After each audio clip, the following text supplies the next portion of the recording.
कुछ शब्द कुछ रेखाएं। विष्णु प्रभाकर लेखक इसके हैं।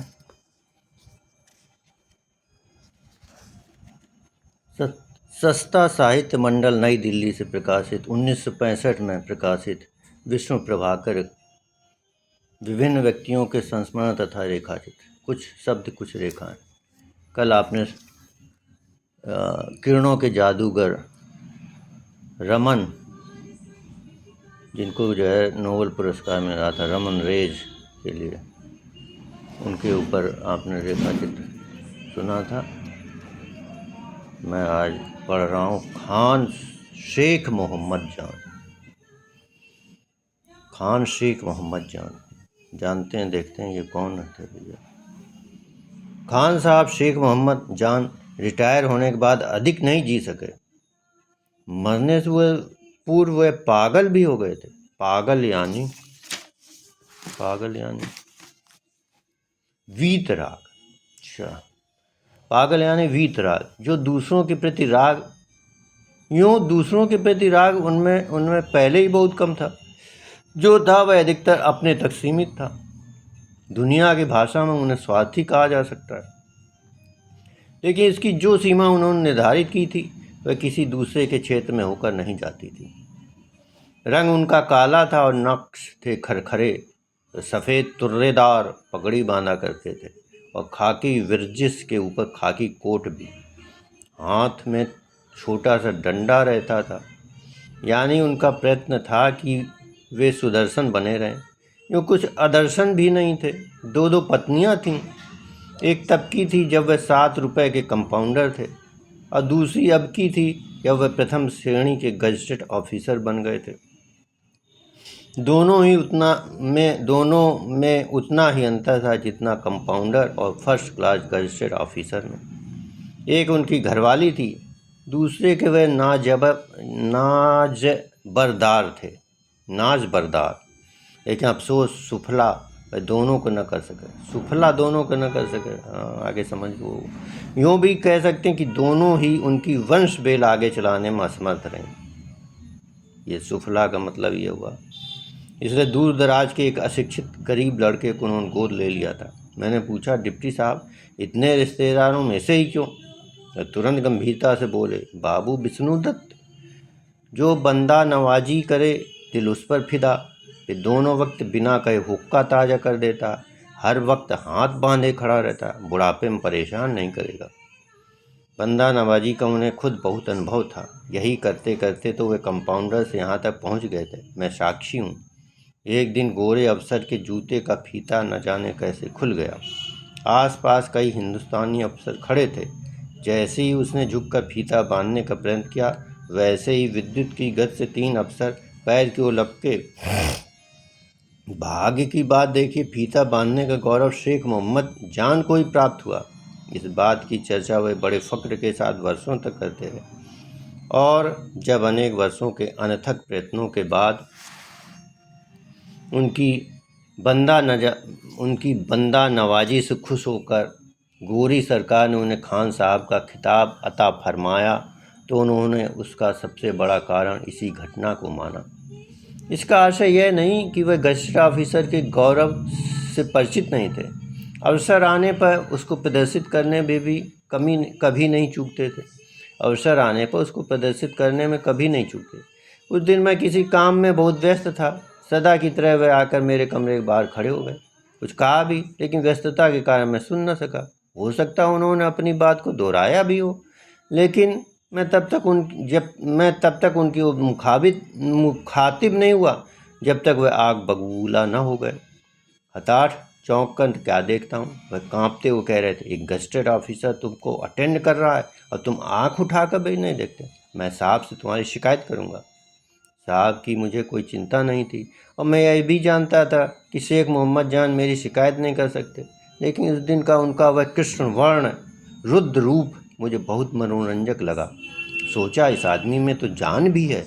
यद्यपि इस शक्ति का प्रदर्शन वह अशक्तों के प्रति ही अधिक करते थे, तो भी उठकर उनसे माफ़ी मांगी। कहा, आपका अपमान करने की बात मैं सोच भी नहीं सकता, लेकिन काम इतना है कि मैंने सचमुच आज की आवाज़ नहीं सुनी। और फिर धीरे से कहा, सब्सिडियरी रूल्स में यह लिखा है कि यदि बहुत आवश्यक काम हो तो गज़टेड ऑफिसर के आने पर खड़ा होना अनिवार्य नहीं है। एक क्षण वह चुपचाप मेरी ओर देखते रहे, फिर आंख मलते हुए वहाँ से चले गए। वस्तुतः उनके रुष्ट होने का कारण आंख में कुछ गिर जाना ही अधिक था। जो भी हो, अगले दिन सवेरे क्या देखता हूँ कि वह स्वयं कुर्सी खींच कर मेरे पास बैठ गए और धीरे से बोले, बाबू विष्णुदत्त, सुना है लाहौर जा रहे? जी हाँ, आज रात को ही जा रहा हूँ। तो भाई मेरी बात न भूल जाना। मैं मुस्कुराया, उसी के लिए तो जा रहा हूँ। वह बोले, हाँ देखो, इस बार मुझे खान साहब का खिताब मिल ही जाना चाहिए। हर साल रह जाता हूँ, बुरा लगता है। और हाँ देखो, तुम्हारे लिए क्या लाया हूँ। नौजवान आदमी हो, खूबसूरत हो, तुम्हारे लिए वैसा ही खूबसूरत तोहफा है। और यह कहते कहते उन्होंने जेब से एक छोटा सा कैलेंडर निकाला। मान लूँगा वह एक सुंदर कागज़ पर छपी एक सुंदर तस्वीर थी। उस समय फिल्म स्टारों में मिस कज्जन अपने रूप के लिए विख्यात थी। असंख्य पतंगे उस शमा पर कुर्बान रहते थे। शायद शेख साहब को भी उसने परेशान किया होगा। इसी से प्रभावित हो वह अपनी राय में यह सुंदर तोहफा मेरे लिए लाए थे। मैंने कहा, शेख साहब, आपकी पसंद की दाद देनी चाहिए। वह गर्व से हंसे, है ना, उस गोरी कबूतरी से सुंदर। कबूतरी से उनका आशय गोरे अफसर की गोरी आया से था। वह युवती सचमुच सुंदर थी। शेख साहब ने बहुत बार उससे बात करने का प्रयत्न किया, लेकिन उस प्रयत्न के आरंभ में वह इस तरह कांपने लगते थे कि शब्द उस कंपन की असंख्य लहरों में खो जाते थे। लेकिन हर प्रयत्न के बाद उस कहानी को मुझे सुनाने से वह कभी नहीं चूके थे। वैसे भी कहानी कहने का उन्हें बड़ा शौक था। अपने प्रारंभिक जीवन से लेकर अवसर बनने तक की अनेक कहानियाँ वह मुझे सुनाया करते थे। एक दिन बोले, तुम्हें इन अवसरों को खुश करने की कला बताता हूँ।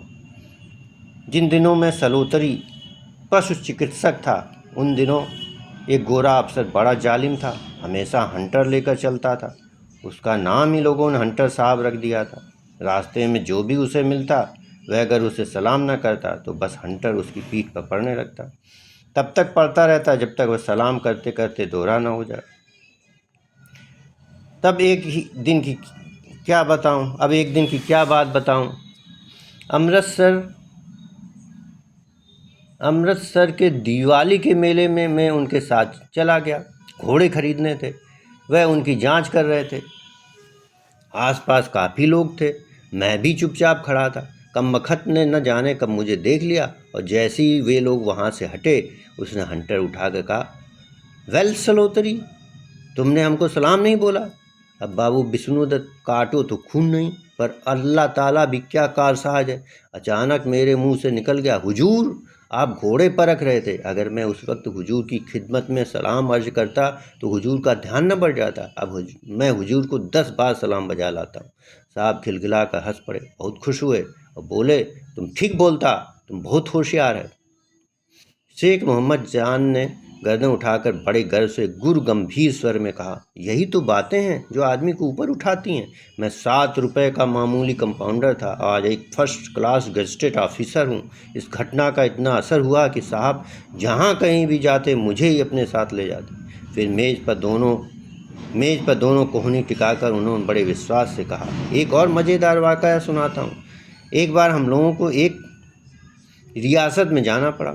महाराजा ने गोरे साहब का जो इस्तकबाल किया, वह क्या किसी साले राजा या नवाब को नसीब हुआ होगा।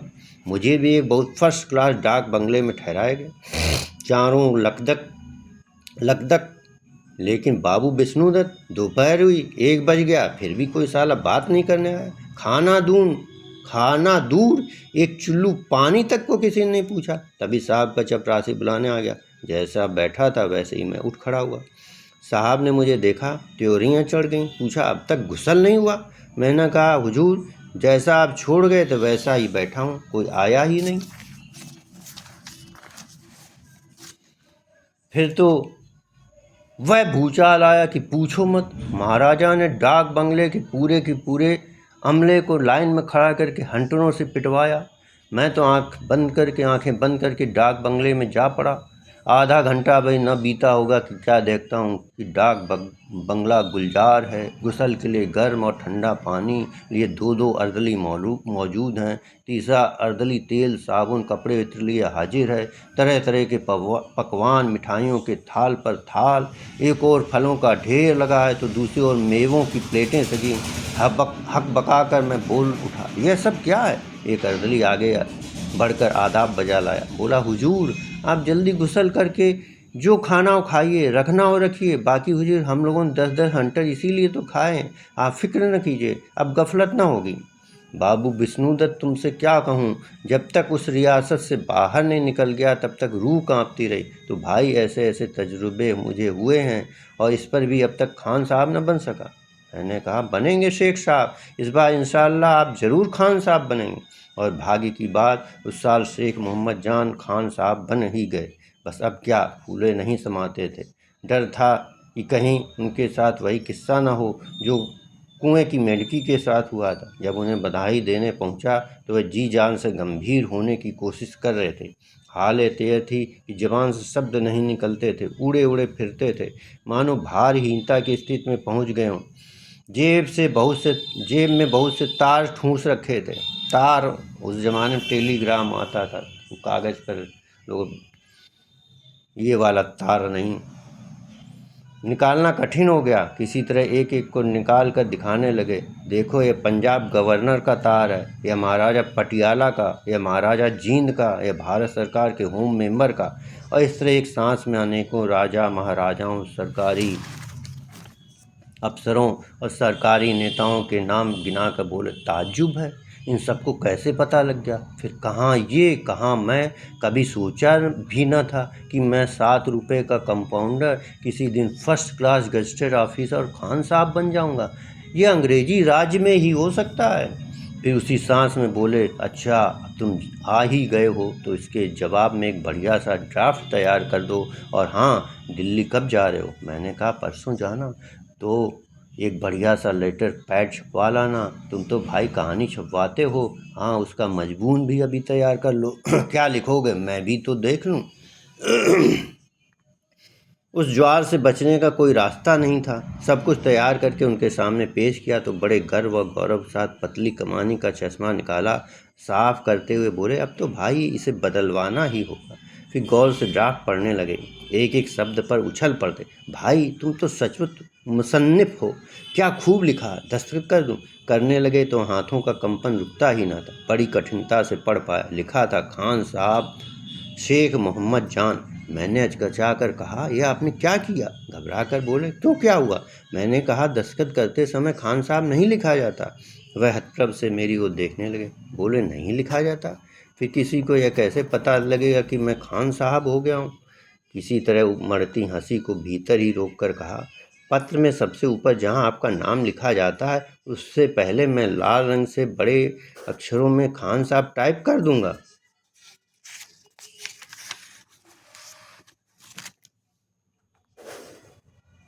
बहुत खुश हुए, बोले, हाँ हाँ यह ठीक है, लेकिन अगर दस्तखत में भी अपनी कलम से लिख सकता तो बहुत अच्छा होता। लेकिन भाई, फंडामेंटल और सब्सिडियरी कायदे कानून तुम ही जानते हो। कल्पना कर सकता हूँ कि उस दिन असंख्य बार उन्होंने अपने हाथ से अपना नाम लिखा होगा, खान साहब शेख मोहम्मद जान, जो एक दिन 7 रुपये के कंपाउंडर थे और आज फर्स्ट क्लास गजटेड ऑफिसर हैं। सोचा होगा, काल की छाती पर लिखा यह नाम अब कभी नहीं मिट सकता। उस दिन रात को घर आकर देखता हूँ कि खान साहब ने मेरे लिए सूखी लकड़ियों की एक गाड़ी भिजवाई है। मैं यह बताना भूल गया कि हम कृषि और पशुपालन के बड़े फार्म पर काम करते थे। वन के एक भाग के वह इंचार्ज थे और उनका सबसे बड़ा तोहफा था सूखी लकड़ी, जो बस जलती है, तेज़ी से और जल्दी से जलती है। भोले भाले खान साहब उस तेज़ी से निकलते ही पागल हो गए। तो इसमें कोई आश्चर्य की बात नहीं, सबसे भले विमूढ़, जिन्हें न व्यर्थ जगत गए। तो ये आज की कथा, और आप लोग क्या सब्सक्राइब करें, लाइक करें, शेयर करें, और बहुत बहुत धन्यवाद, आभार। कल है गारी प्यौत वारान निकोव की। ठीक है, धन्यवाद।